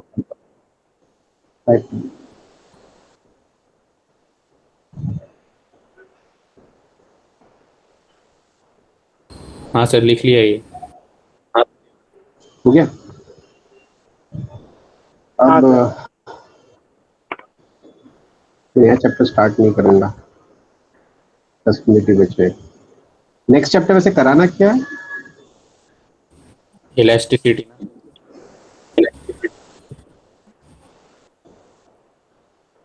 कोई भी सब चले। सरफेस करा दीजिए दोनों हाँ में। सर सरफेस करा। ठीक है, फिर सरफेस। हाँ इसीलिए। हाँ ठीक है। मैं अभी स्टार्ट कर देता हूँ, तो मेरा मोस्ट प्रोबेबली मेरा नेक्स्ट लेक्चर तक खत्म हो जाएगा। सर बट सरफेस टेंशन पे जो एडवांस वाले जो होते हैं उसका भी अच्छा खासा होता है ना। हाँ मतलब सरफेस टेंशन इजी चैप्टर भी नहीं है, अच्छा अच्छा हाँ वाला वही सर चैप्टर इजी। है। ठीक है सर, आप शुरू कर दीजिए आप। फ्लूइड मैकेनिक्स तो मेरे हिसाब से इजी है। हाँ सर। सर वो कुछ पूछना था। सरफेस टेंशन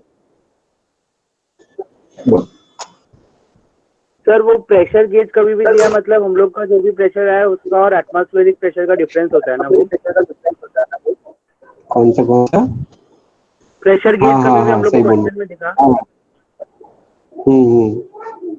हाँ बस इतना ही मैंने पूछना। पढ़ाया था ना। हाँ सर। नेक्स्ट चैप्टर है सरफेस टेंशन।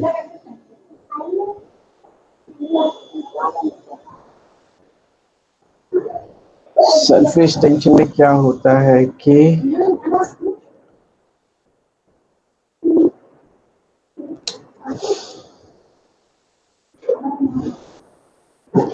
सरफेस टेंशन का मतलब होता है जैसे कि ये लिक्विड है, ये लिक्विड का सरफेस है। इस लिक्विड के सरफेस में हम लोग एक मॉलिक्यूल को देखते हैं।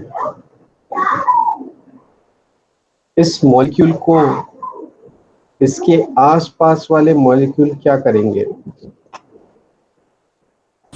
अट्रैक्ट करेंगे, मतलब टीचिंग तो अपनी तरफ अट्रैक्ट करेंगे। इस मॉलिक्यूल को इसके आसपास पड़े मॉलिक्यूल अपने तरफ अट्रैक्ट करेंगे। तो इस मॉलिक्यूल में नेट फोर्स किस डायरेक्शन में आ जाएगा? नीचे की तरफ। नीचे की तरफ है। ये जो कंसेप्ट है ना, इसी को हम लोग कहते हैं सरफेस टेंशन।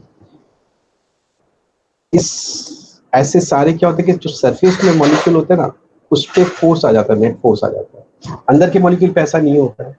अंदर को एक मॉलिक्यूल ले लो, उस पे नेट फोर्स कितना लगेगा? जीरो लगे। इक्वली सब जगह डिस्ट्रीब्यूट करा तो जीरो हो जाएगा। हाँ नेट फोर्स जीरो होगा। सरफेस टेंशन इस चैप्टर में हम लोग सिर्फ लिक्विड का सरफेस पढ़ेंगे, सिर्फ लिक्विड के सरफेस के बारे में पढ़ेंगे। तो लिक्विड के सरफेस में क्या होता है कि एक एक्स्ट्रा फोर्स आता है। उस फोर्स की वजह से लिक्विड का जो सरफेस है ना, वो स्ट्रेच्ड रबड़ की तरह बिहेव करता है या स्ट्रेच्ड मेम्ब्रेन की तरह बिहेव करता है, और वो हमेशा स्ट्रेच रहता है, ऐसा बिहेव करता है। अब स्ट्रेच्ड रबड़ की तरह बिहेव कर रहा है, अगर उसको छोड़ देंगे तो वो अपना सरफेस का एरिया को क्या करना चाहेगा? कम मिनिमम। करना चाहेगा। हाँ, तो लिक्विड का सरफेस हमेशा स्ट्रेच रबड़ की तरह बिहेव करता है, और वो हमेशा में वो कम करता है। ये पूरा कंसेप्ट जो है, इसको हम कहते हैं सरफेस टेंशन। लिक्विड के सरफेस में फोर्स आ जाता है। तो जो सरफेस टेंशन का जो कॉन्सेप्ट रहता है वो एक्सेलरेटिंग फ्लूइड के लिए भी वैलिड रहता है क्या?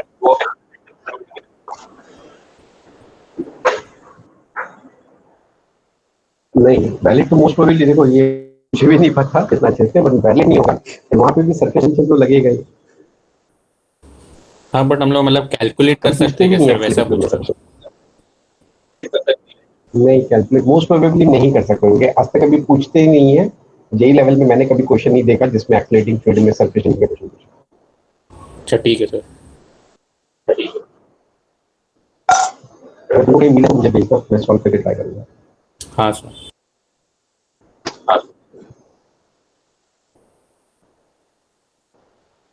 लिक्विड का सरफेस है, ये सरफेस से ये स्ट्रेच रबड़ की तरह कर रहा है, ये हमेशा अपना एरिया कम करता है। ये पूरा कंसेप्ट है उसको सरफेस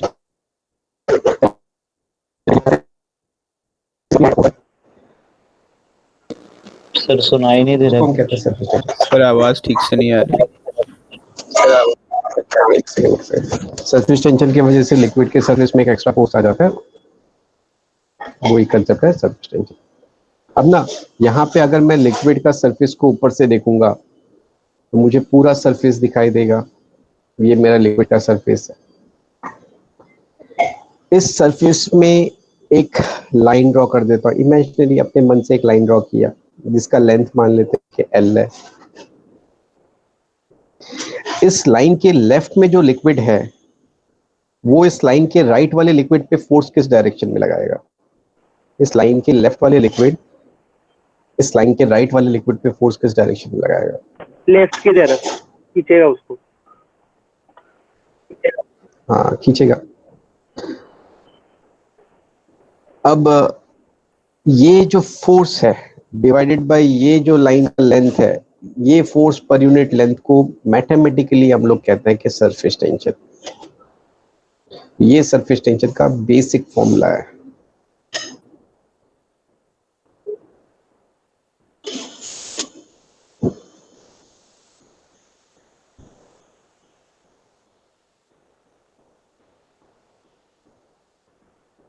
सरफेस टेंशन का बेसिक फॉर्मूला क्या होता है कि ये लिक्विड सरफेस है, इसमें कोई एक इमेजिनरी लाइन बनाया, इस इमेजिनरी लाइन की एक साइड वाला लिक्विड दूसरी साइड वाले लिक्विड पे फोर्स कितना लगाएगा देख लो, उसको इस लाइन से लेंथ से डिवाइड कर दो, तो जो भी टर्म आएगा उसको हम लोग मैथमेटिकली सरफेस टेंशन कहते हैं। अब मैं ना इसमें लाइन का लेंथ को डबल ले लूंगा तो ये फोर्स भी क्या हो जाएगा?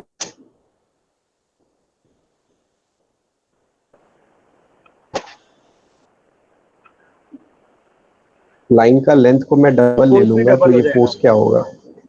डबल हो आप जाएगा। और सरफेस टेंशन, तो सरफेस टेंशन चेंज होगा क्या? नहीं। कांस्टेंट रहेगा। नहीं सर। तो सरफेस टेंशन का जो वैल्यू है वो इस लाइन पे डिपेंड कर रहा है। नहीं सर। नहीं सर। तो कोई भी लाइन ड्रॉ कर लो, सरफेस टेंशन इतना ही होगा, लाइन पे डिपेंड नहीं करता सरफेस टेंशन। लिक्विड पे डिपेंड करेगा कौन सा लिक्विड है, हाँ। हाँ। और उसके टेम्परेचर पे डिपेंड करेगा। हाँ।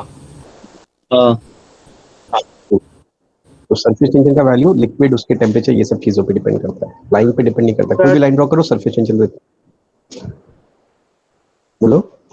सर वो पूछ रहा था कि वो मतलब लिक्विड का सरफेस टेंशन जो है, तो वो मतलब वो कैसे वेरी कर रहा है, मतलब लिक्विड के टेम्परेचर से, और कैसे, कौन से फैक्टर से वो वेरी करता है, वो एक बार बता दीजिए ना। वो सब आगे आएगा, आगे आएगा। हाँ ठीक है सर। अब ये इंपॉर्टेंट नहीं है क्योंकि कभी क्वेश्चन में हमें सरफेस टेंशन निकालना नहीं होता है, क्वेश्चन में सरफेस टेंशन दिया हुआ होता है, लेकिन हम लोग इस फॉर्मूले को यूज करके फोर्स निकालेंगे, ये फॉर्मूला इंपॉर्टेंट है।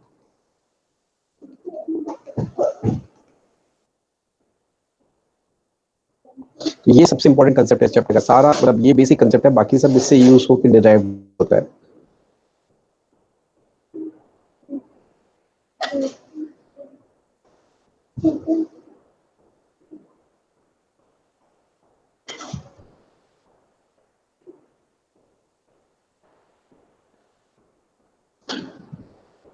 लिक्विड के सरफेस में कोई भी एक लाइन ड्रॉ कर दो, उस पे फोर्स कितना लगेगा, वो जो फोर्स लगता है ना उस लाइन में, वो फोर्स होता है सरफेस टेंशन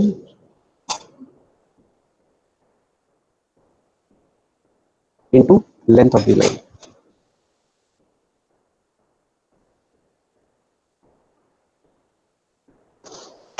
ये तो सिंपल है, इसमें सबसे इंपॉर्टेंट जो है वो है इसका डायरेक्शन, ये फोर्स किस डायरेक्शन में लगता है, ये सबसे टफ है इस चैप्टर का, सबसे टफेस्ट पार्ट। फोर्स जो लगेगा वो तो surface tension into length of the line लगेगा, और इसका डायरेक्शन क्या होता है।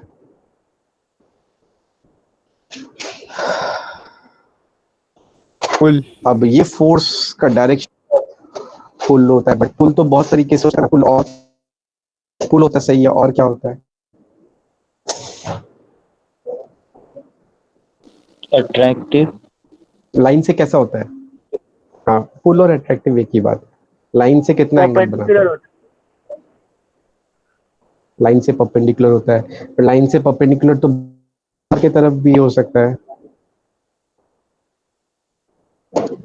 ऐसे टेढ़ा भी हो सकता है, ये थोड़ा सा बाहर की तरफ निकाला मैंने। और सरफेस से कितना एंगल बनाता है, ये फोर्स सरफेस से कितना एंगल बना रहा है, 0 डिग्री। हाँ, तो फोर्स का जो डायरेक्शन होता है ना, ये सबसे टफ है चैप्टर में, अच्छे क्वेश्चन में ये अच्छे से देखना पड़ता है। फोर्स का डायरेक्शन देखना है ना, तो पहले लिक्विड के साथ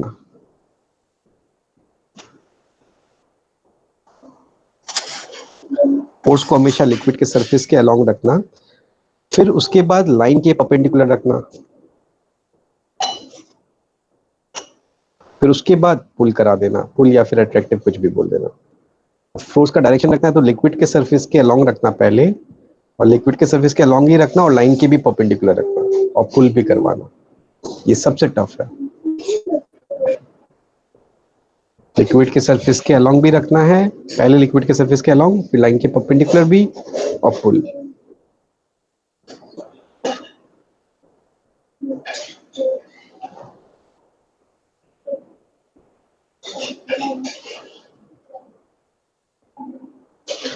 सरफेस टेंशन की वजह से लिक्विड के सरफेस में कोई भी एक लाइन ड्रॉ कर, मतलब कोई भी लाइन हो, उस पर फोर्स लगता है, वो फोर्स का वैल्यू होता है surface tension into length of that line, और वो फोर्स का जो डायरेक्शन होता है वो सबसे इंपॉर्टेंट है और सबसे टफ भी, इतना इजी नहीं है। फोर्स जो होता है वो लिक्विड के सरफेस के पैरेलल रखना है, लाइन के भी परपेंडिकुलर रखना है, और पुल करवाना है।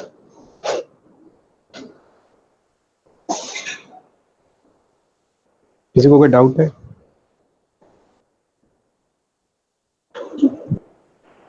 सर ये जो हम लोग ने लाइन के परपेंडिकुलर मतलब डिफाइन किया डायरेक्शन, वो लाइन तो इमेजिनरी है ना, मतलब अगर ऐसे किसी भी लिक्विड पे सरफेस पे देखेंगे तो वो तो मतलब बाहर की तरफ फुली होगा ना, तो फिर वैसे डायरेक्शन कैसे समझ सकते हैं?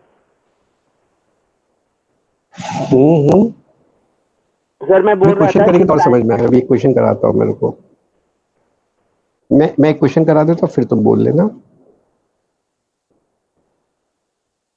जैसे कि एक क्वेश्चन करते हैं हम लोग, मान लो कि ये एक लिक्विड का सरफेस है, तुम लोगों ने ऑब्जर्व किया होगा इस लिक्विड के सरफेस में कोई रिंग रखा हुआ है, मान लो, या कोई भी ऑब्जेक्ट रखा हुआ है, ये रिंग रखा हुआ है, ये सरफेस के ऊपर रखा हुआ है। अब इसको मेरे को ऊपर पुल करना है तो थोड़ा ज्यादा फोर्स लगाना पड़ेगा कि नहीं? कभी ऑब्जर्व किया कि लिक्विड के सरफेस में कुछ होता है, उसको फिर अगर हमें खींचना है तो हमें ज्यादा फोर्स लगाना पड़ता है। हाँ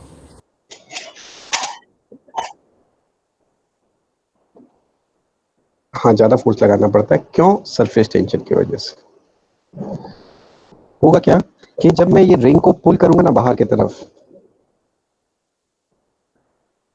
तो लिक्विड का सरफेस में पानी है ना, वो इसके साथ चिपका हुआ रहेगा और वो भी इसके साथ साथ बाहर आ जाएगा। तो लिक्विड का सरफेस का जो पानी है ना, वो ऐसा कुछ हो जाएगा, साथ साथ बाहर आना चाहेगा। वो ऑलमोस्ट ऐसे वर्टिकल होके बाहर आएगा।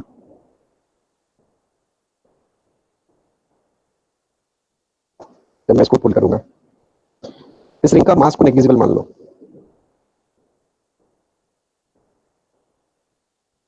मास नेग्लिजिबल है तो mg क्या, इस तो मुझे कुछ फोर्स नहीं लगाना है, बट लिक्विड क्या करेगा, इसको अट्रैक्ट करके रखेगा। तो जब मैं इसको खींचूंगा ना, तो लिक्विड का सरफेस भी इसके साथ साथ बाहर आएगा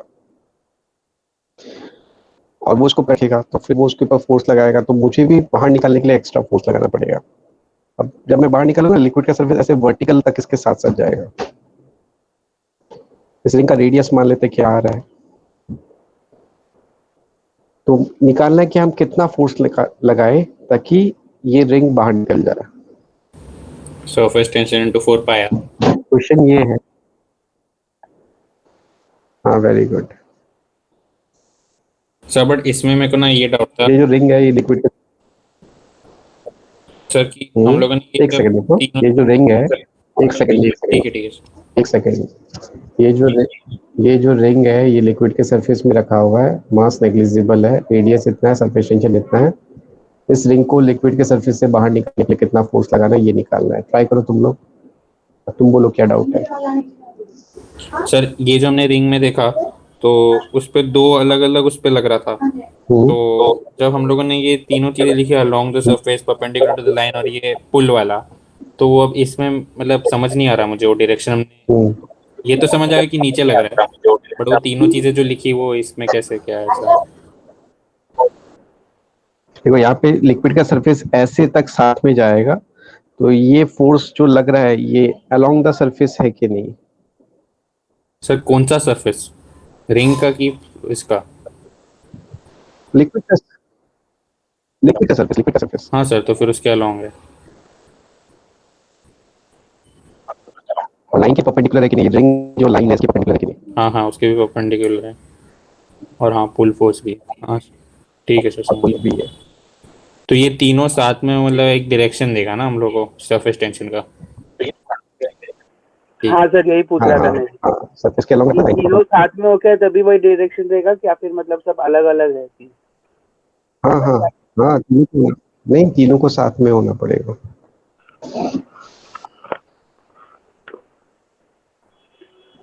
तो वो फोर्स का डायरेक्शन अलोंग सरफेस है, वो अब पार्ट देखो यहाँ है मुझे।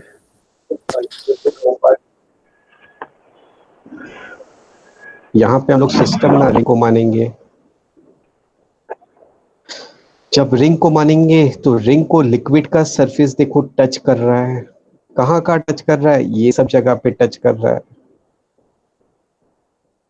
ये सब जगह को ज्वाइन कर देंगे तो एक लाइन बनेगा, तो इस लाइन पे टच कर रहा है। और अंदर ये सब जगह पे भी टच कर रहा है। ये सबको भी ज्वाइन कर देंगे तो भी एक लाइन बनेगा, तो उस लाइन पे भी टच कर रहा है। तो लिक्विड सरफेस रिंग को लाइन में टच कर रहा है। वो कितने लाइन है? एक है कि दो लाइन है?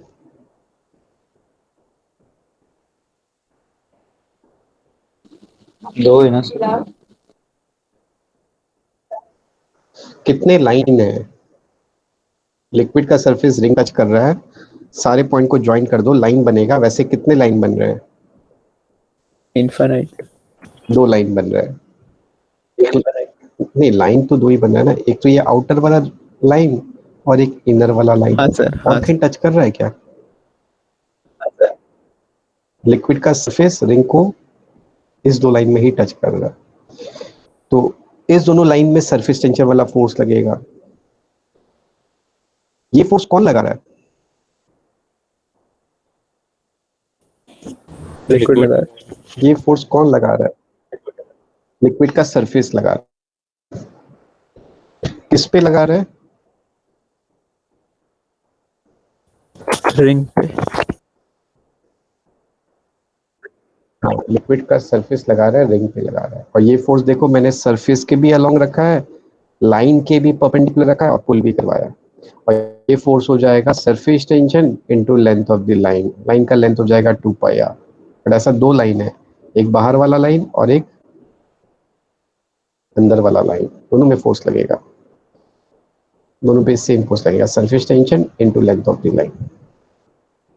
तो ये फोर्स को इस दोनों के इक्वल होना पड़ेगा।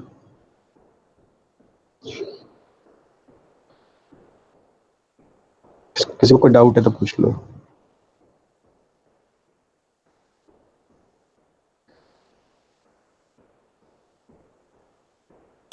सर आप एक बार डायग्राम को दूसरे व्यू से बता के दिखाइए ना, बना के दिखाइए। नहीं, ये व्यू सबसे बेस्ट है, इसका कोई दूसरा व्यू मुझे नहीं लगता कि अच्छा होगा। मेरे हिसाब से ये व्यू सबसे बेस्ट है। टॉप व्यू से बनाएंगे तो अच्छा दिखेगा ही ना।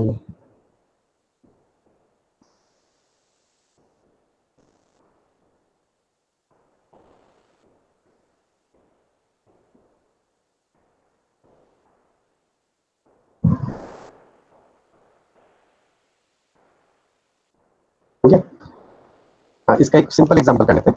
मान लो कि ये लिक्विड का सरफेस है, लिक्विड का सरफेस है और इसमें एक पिन रखा हुआ है। अब ये पिन मास्टर है, इस पिन को मुझे पुल करना है तो फोर्स लगाना पड़ेगा। सर वापस आवाज नहीं आ रही। सॉरी सॉरी, ये पिन को भी अगर मुझे पुल करना है तो फोर्स लगाना पड़ेगा। तो बताओ कितना फोर्स लगाना पड़ेगा।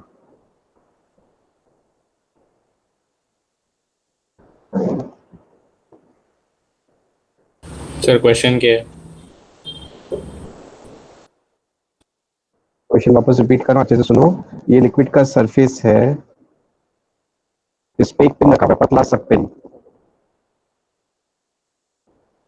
पतला सा पिन है जिसका लेंथ है, उसको लिक्विड के सरफेस पे रखा हुआ है। सर रिलायंस मुझे फोर्स लगाना पड़ेगा।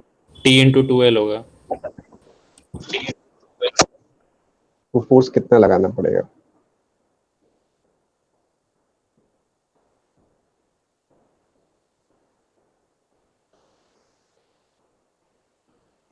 कैसे निकालेंगे? सेम वही मेथड यूज करेंगे कि ये जब पिन को हम बाहर निकाल रहे होंगे ना, तो लिक्विड इसके साथ चिपका हुआ रहेगा, लिक्विड का सरफेस, और वो भी इसके साथ साथ बाहर जाना चाहेगा। वो जब बाहर जाना चाहेगा तो वो एकदम वर्टिकल हो जाएगा। अब मैं पिन को सिस्टम मानूंगा तो लिक्विड का सरफेस ना इस पिन को यहाँ यहाँ यहाँ यहाँ यहाँ यहाँ सब जगह टच कर रहा है, इन सबको ज्वाइन करके तो एक लाइन बनेगा। वैसे यहाँ यहाँ यहाँ यहाँ यहाँ भी सब जगह टच कर रहा है, इनको भी ज्वाइन करोगे तो एक लाइन बनेगा। तो यहाँ पे भी दो लाइन होगा, एक लाइन यहाँ पे होगा, एक लाइन यहाँ पे होगा। इस लाइन पे फोर्स लगेगा सरफेस टेंशन वाला। लिक्विड का सरफेस इस पिन को अट्रैक्ट करेगा और जो फोर्स लगाएगा वो सरफेस के पैरेलल, लाइन के परपेंडिकुलर और पुल होगा। और उसका वैल्यू होगा surface tension into length of the line. तो ऊपर खींचने के लिए मुझे एग्जैक्टली इतना ही फोर्स लगाना पड़ेगा। ये हमारा आंसर हो जाएगा। Sir hello. हाँ सर, इसमें मैं भी मतलब एक हाँ, बोलो। रिंग की तरह सोचूं ये पिन को, तो उसका आउटर सरफेस और इनर सरफेस भी होगा ना? अंदर के बाउंड्री पे भी इसे तो खींचेगा खींचेगा ना?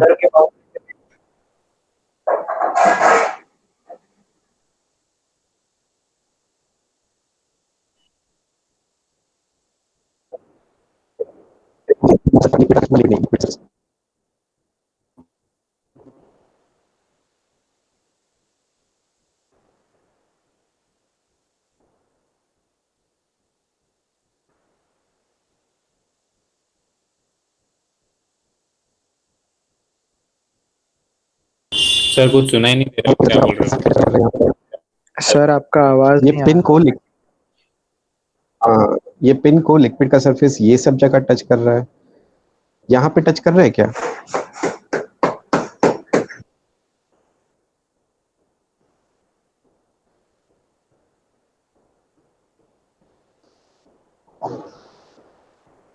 आवाज आ रहा है अभी? हाँ हाँ ये पिन है और ये लिक्विड के सरफेस पे रखा हुआ है। तो लिक्विड का सरफेस इस पिन को कहाँ कहाँ टच कर रहा है?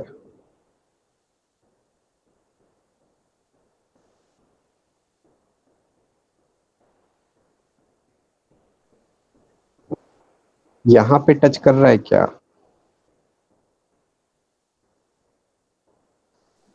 तो लिक्विड के कांटेक्ट में है। हाँ, लिक्विड नीचे लिक्विड है, हाँ ऊपर एयर है। तो हाँ फिर टच कर रहा है वो। हाँ, लेकिन ना हमारे लिए इस चैप्टर में सरफेस का मतलब होगा, ये भी इम्पोर्टेंट था, सरफेस का मतलब होगा कि एक साइड एयर है और दूसरे साइड लिक्विड है, इसी को हम सरफेस कहेंगे। जैसे कि ये वाला जो है ना, यहाँ पे एयर है और यहाँ पे लिक्विड है, तो ये हमारे लिए लिक्विड का सरफेस है। यहाँ पे जो लिक्विड होगा ना, उसके एक साइड तो ये पिन है, मतलब मेटल है, और नीचे लिक्विड है, ये हमारे लिए सरफेस नहीं होगा।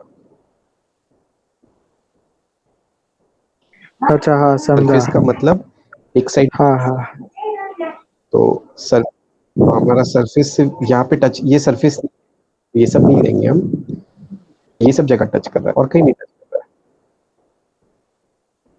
2 लाइन बनेगा। हाँ ठीक है सर। सर तो रिंग वाला केस ये में भी भी तो लिख लेना, मतलब ये रिंग अंदर से खाली है ना, ये रिंग है, अंदर से खाली हाँ है, और ये लिक्विड का सरफेस, ये लिक्विड का सरफेस है। हाँ लिक्विड का सरफेस रिंग को यहाँ यहाँ टच कर रहा है, ये भी लिक्विड का सरफेस है, हाँ तो यहाँ यहाँ भी टच कर रहा है। हो गया? हाँ, मतलब 2 सरफेस, वो अंदर वाला और बाहर वाला ना, ऊपर और नीचे वाला नहीं है ना। हाँ हाँ, सरफेस मतलब एक साइड हवा, दूसरे साइड लिक्विड होना चाहिए, उसी को सरफेस बोलेंगे। हाँ ठीक है, समझा सर।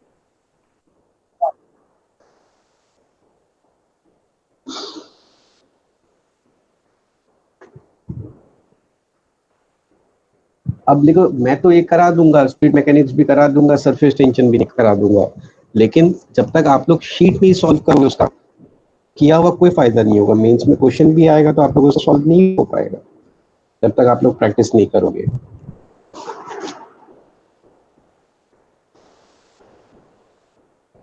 तो आप करोगे कि नहीं करोगे, मतलब मैं होमवर्क दूं कि नहीं दूं? किसका?